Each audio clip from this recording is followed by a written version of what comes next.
देखिए ये तुम्हारे लिए जो एप्लीकेशन और लेटर, ठीक है, तीन तीन करके आपके महत्वपूर्ण जो एप्लीकेशन लेटर एग्जाम में आते हैं, तो चाहे कक्षा 9 वाले हो चाहे कक्षा 10 वाले हो, ये बोर्ड एग्जाम में भी आते हैं और उनकी परीक्षा में भी आते हैं।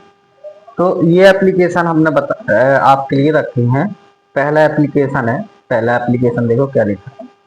ये पहला एप्लीकेशन में लिखा है कि write an application to your principal requesting him allow the subject offered by you. यानी आपको एक सब्जेक्ट चेंज वाला आता है, यानी एक सब्जेक्ट अलाउ करने का। ठीक है, कभी कभार क्या होता है कि हमें कोई सब्जेक्ट लेना होता है और सब्जेक्ट हमारा बदल जाता है, तो वो सब्जेक्ट हमें अलाउ के लिए बताना पड़ता है कि जैसे मान लो हमने गणित ले ली, ठीक है, अब वो गणित हमसे कवर नहीं हो रही, तो हम क्या करते हैं, उसके बदले में हम कंप्यूटर लेना चाहते हैं या फिर गृह विज्ञान में जाना चाहते हैं लड़के जैसे, तो वो कन्वर्ट करने के लिए हमें एक एप्लीकेशन लिखना पड़ता है। ये पूछा बहुत जाता है, तो देखो एप्लीकेशन लिखा क्या है और लिखा कैसे जाता है। सब पहला एप्लीकेशन है कि आपको लिखना है सबसे पहले तो आप to the principal GSK inter college, जो भी आपके स्कूल का नाम हो आप अपने स्कूल का नाम लिख सकते हैं। ठीक है, आप अपनी जगह का नाम लिख सकते हैं, हमीरपुर लिख सकते हैं, यहाँ आगरा लिखा है कोई दिक्कत नहीं। सर या मैडम दो में से कोई एक चीज लिख सकते हैं, यहाँ आप सर लिख सकते हैं या फिर मैम लिख सकते हैं। ठीक है, आपने फिर लिखा क्या है, I wish to say that I am a student of class 9th C, यानी मैं कक्षा 10 का विद्यार्थी हूँ या छात्र हूँ या छात्रा हूँ। ठीक है, 9th C की। ठीक है, I had offered subject of science group but I feel that these subject are very difficult for me. यानी पहले आपने कौन सा ग्रुप चुना, साइंस ग्रुप, अब उनकी जो सब्जेक्ट हैं वो क्या लग रहे हैं आपको, बहुत कठिन लग रहे हैं। इस कठिनाई के कारण आपको क्या करना है, उसको बदलना है। तो क्या कर देंगे, now I have interest in the commerce group, you are there. आपको कहाँ जाना है, कॉमर्स ग्रुप पे जाना है। साइंस ग्रुप पे कहाँ जाना है, कॉमर्स, ये साइंस ग्रुप था, यहाँ पे कॉमर्स ग्रुप या आर्ट ग्रुप लिख सकते हो। Requested to allow the change in the subject offered by, बस इतना लिख देना। समझ में आया क्या लिखा आपने, आपने ये लिखा कि सेवा में श्रीमान प्रधानाचार्य, मैं कक्षा 9th C का विद्यार्थी हूँ यानी छात्र हूँ या छात्रा हूँ, और मुझे कौन सा ऑफर्ड मिला, सब्जेक्ट का साइंस ग्रुप का मिला, जो मेरे लिए क्या बहुत कठिन है, तो मुझे क्या चाहिए, कॉमर्स ग्रुप चाहिए। अतः आपसे निवेदन है कि मेरा ये सब्जेक्ट क्या कर दिया जाए, चेंज करने की परमिशन दे दी जाए। ठीक है, लास्ट में आप लिख देंगे I shall be highly obliged to you for this favour. ठीक है, इतना लिखा, इतने के बाद आप बीच में क्या लिख देंगे, थैंक यू लिखेंगे या थैंकिंग यू लिखेंगे, लेफ्ट साइड आप डेट डाल देंगे और योर्स ओबीडियंटली यहाँ पे लिख देंगे। ठीक है, कहाँ लिख देंगे, यहाँ पे लिख देंगे। ठीक, यहाँ पे आप क्या लिख देंगे, ADC, ये आपका पहला लेटर हो गया। ठीक है, समझ में आ गया। अब हम चलते हैं, एक इंपॉर्टेंट लेटर और है जो आता है, वो है दूसरा, कौन सा, दूसरा लेटर दे। ठीक, दूसरा लेटर है write an application to the principal of your college requesting him to issue you a character certificate for taking admission in Kanpur. आपको कानपुर में एडमिशन लेना है, तो आपको क्या बनाना है, वहां पे हर कॉलेज से चरित्र प्रमाण पत्र मिलता है और एक ट्रांसफर सर्टिफिकेट मिलता है। देखो, चरित्र प्रमाण पत्र को हम शॉर्ट में बोलते हैं CC और ट्रांसफर सर्टिफिकेट को बोलते हैं TC। जो आप TC बोलते हैं वो क्या होता है, इसका मतलब होता है, फुल फॉर्म क्या होता है, ट्रांसफर सर्टिफिकेट। ठीक है, ये आपका बहुत ज्यादा पूछा जाता है, समझ गए। तो आपको क्या करना है, इन सब चीजों को लिखना है। आपको कुछ नहीं करना, अगर जैसे मान लो TC का आ जाए, TC की जगह TC लिखा हो ट्रांसफर सर्टिफिकेट, तो आप बस करेक्टर सर्टिफिकेट की जगह क्या लिखते जाए, ट्रांसफर सर्टिफिकेट।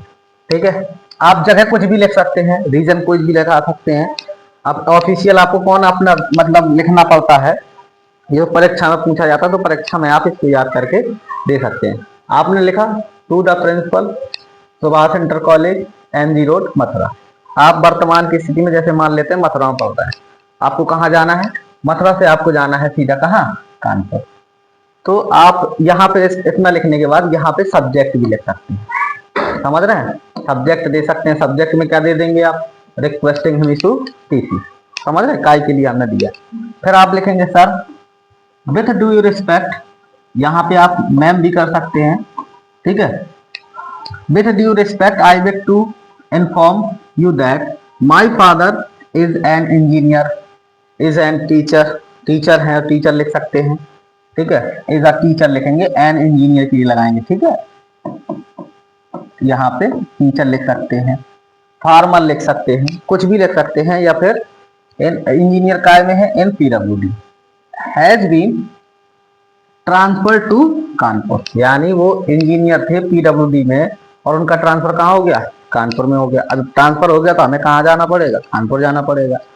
तो I therefore request you to kindly issue a transfer certificate, बहुत छोटा है, बहुत अच्छा है, परफेक्ट है, तो लिखना है। ठीक है, along with me a character certificate. अगर जैसे टीसी का पूछ ले, ट्रांसफर सर्टिफिकेट का पूछ ले, तो तुम्हें क्या करना है, इस करेक्टर सर्टिफिकेट की जगह क्या कर देना है, बस क्या लिख देना, ट्रांसफर सर्टिफिकेट, तो आपका कंप्लीट हो जाएगा। सो that I may get admission in government college Kanpur. ठीक है, ठीक, फिर इसके बाद आप क्या कर देंगे, I shall be highly oblige you for this act of kindness. ठीक है, इसका मतलब क्या होता है, आपकी महान कृपा होगी या दया होगी, इस तरह से आपने बोल दिया। बस बीच में थैंक यू लिखेंगे, यहाँ डेट डाल देंगे, और यहाँ पे क्या कर देंगे, योर फेथफुली लिख देंगे, और आपका योर कॉन्फिडेंटली लिख सकते हैं, फेथफुल लिख सकते हैं, सिंसियरली लिख सकते हैं, कुछ भी। ठीक है, और डेट देखो, डेट कैसे डाली, डेट का तरीका समझ लो। तो डेट हमने लिखी है, डेट को समझो, डेट जैसे हमने यहाँ पे लिखी है कि पहले हमने क्या लिख दी, तारीख। ठीक है, फिर लिख दिया महीना, फिर लिख दी सन। आप इस तरह से लिखा करें, आप ऐसे ना लिखा करें, पता चले आप लिख रहे हैं, इस तरह से नहीं लिखना है ना, इस तरह से आप ये लगा देते हैं, ऐसे ही लिखी जाती है, इसको इसी तरह से आप लिखेंगे, समझ गए। या फिर महीने का नाम आगे कर दें, तारीख पीछे कर दें, और सन कॉमा लगा के बाद में लिख दें। ठीक है, ऐसे लिखना है। अब ये दो हो गए हमारे। ठीक है, अब तीसरा एक और इम्पोर्टेंट होता है, तो ज्यादातर पूछा जाता है, ये बोर्ड एग्जाम में ज्यादातर पूछा जाता है, बोर्ड परीक्षा जो होती है ना स्कूल वालों की, हाई स्कूल वालों के लिए बहुत इंपॉर्टेंट है ये, मतलब इनमें से आने आना है, आते ही आते हैं।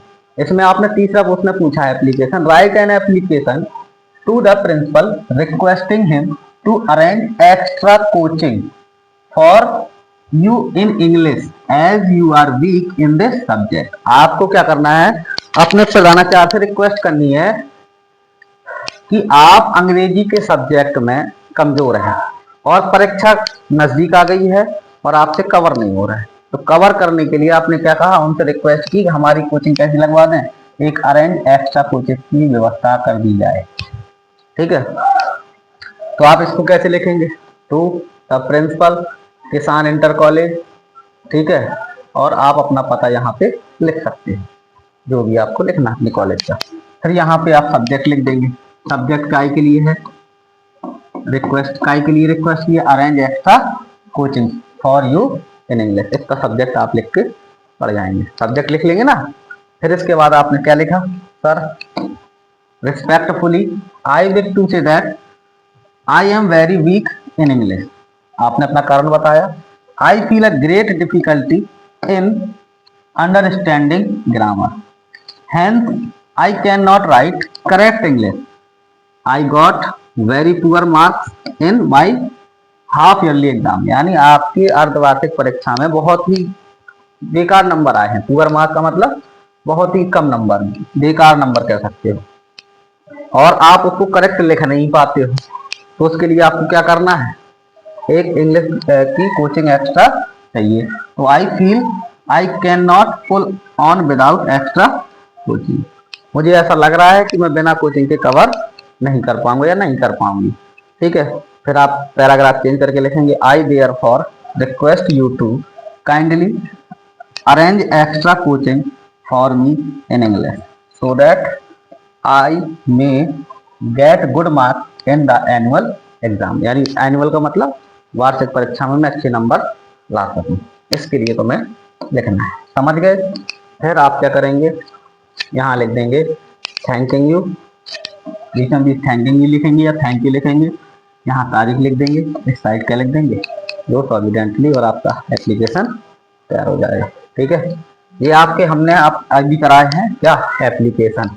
अब हम मोस्ट लेके आएंगे क्या, 10 कम से कम 10 एप्लीकेशन आपको तैयार कराएंगे और कम से कम 10 आपको ऐसे तैयार कराएंगे।